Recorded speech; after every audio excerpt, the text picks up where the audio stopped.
Medeth nagsalita na at nagpahayag ng saloobin, magandang araw po sa inyong lahat. Kahit malamig daw ang panahon ay napakainit ng social media ngayon.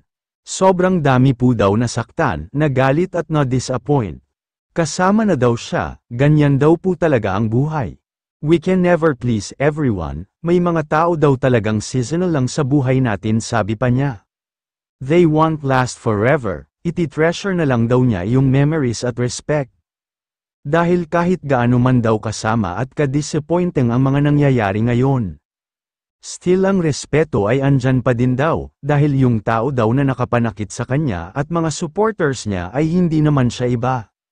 Sobrang taas daw po ng respeto niya sa tao na yun. Noon at hanggang ngayon, at pagmamahal pa din bilang tita at bilang tao na rin. Sabi niya ang hirap daw magsalita ng against sa taong yun na pagsisihan daw niya sa huli. Mas piliin na lang daw natin na huwag naman akit at hayaan na lang at huwag na lumvel sa kanila. Panatiliin na lang daw ang kabutihan, we should choose to be kind. Ang hirap daw maging mabuti lalo na daw na naagrabyado ka. Mahirap daw i-maintain ang kindness sa puso mo lalo na pag sinasaktan at nasasaktan ka na. Pero still kailangan pa din dahil at the end of the day kargo mo pa rin yan. Sa lahat ng sinabi, ginawa at naging reaction mo. Sobrang grateful daw po siya sa lahat na nagmamahal at sumusuporta sa kanya. Padami ng padami na daw ang community niya, sa mga tumutulong at nagdadasal para sa kanya, sobrang pasasalamat niya. Kaya iti-treasure niya daw at hindi sasayangin ang tiwala at pagmamahal na binigay sa kanya.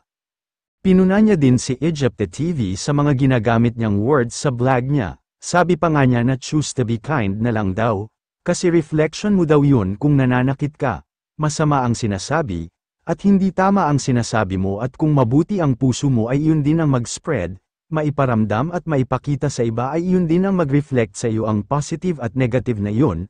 Hanggang sa muli at maraming salamat po sa inyong lahat.